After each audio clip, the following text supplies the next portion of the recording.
So this one was pretty fun today, you guys. I had to take off that old hose bib you see right there. It was leaking, and he had a connection to a swamp cooler, which I just took off right there. Taking off that Y splitter for the garden hose. You can have two hoses or a swamp cooler adapter. You know, you can hook up whatever you'd like. Taking all the old stuff off. I did tell the homeowner, it was a previous client, I told him I could either stop the leak on the hose bib or just replace everything altogether. And as you can see right there, everything was corroded. You know, it was very old, and I told him it'd probably be a better bet just to replace all of it. So here we're cutting off that old hose bib, just sawing it down so we can solder off the old adapter there. I'm gonna take out the torch here, start heating up that copper. That flux starts melting. The solder, I'm sorry, starts melting. And here we are gonna go ahead and pull it off, take it off, and be ready with the new adapter. So sometimes it takes a second to heat up and just wiggle it off. Wiggling it off here. I'm gonna put in that new 3/4 female adapter. I always like to put these on because then you can just screw on the hose bib, and if it ever leaks or anything, you just shut excuse me, you just shut the water off, pop in a brand new one, just screw it on, you're good to go. So we're heating it up here.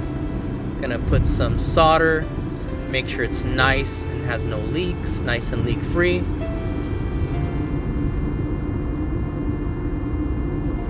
Get that flux, make it look nice and clean. We're gonna get ready to tighten on, put on that new hose bib. So solder's really hot there. It's starting to get hard.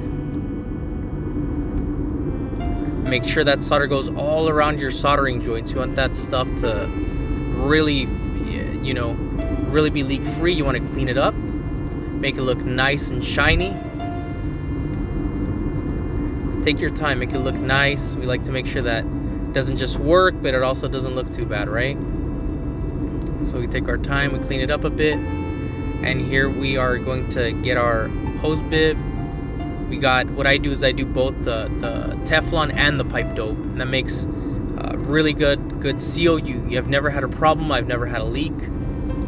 So we tighten it on, and I like these quarter turn hose bibs. If you've seen them at the store, you with one flick, you quarter turn, you turn them on, you turn them off. It's not like the other hose bibs where you gotta turn it 3, 4, 5 times, you know, to get any water. You know, really an effort. And this is a lot quicker. Put that vacuum breaker, we put that Y splitter now. It has rubber washers on the inside, so you don't have to worry about sealing or pipe dope or anything like that. Then that swamp cooler adapter, that little guy was a pest to get. Had to look around quite a few places. We finally found it. What it has is it has a little 1/4 inch adapter on the side of it, so you can get that copper pipe you see on the side there, that little straw looking copper pipe. And what we're doing there is actually cleaning up that straw copper pipe. I went ahead and covered my shoulder there, but we're cleaning it up. I'm gonna cut it in a second. And here we are cutting it with that copper cutting wheel. And it's real thin. This is the one of the smallest it gets. It gets one size smaller, but 1/4 inch is usually the smaller you'll see in residential areas normally. So this is for swamp cooler. It goes down and around the house. It goes up to swamp cooler. Put in the little ferrule stiffener, tighten it onto that body. Want to make sure it's nice and tight. That ferrule compresses to the pipe, make sure there's no leaks. You check for leaks there. Then we go ahead and turn on that hose bib. It's all good. Turn on that side. You have control with those splitters. And this guy is good to go. Thanks for watching.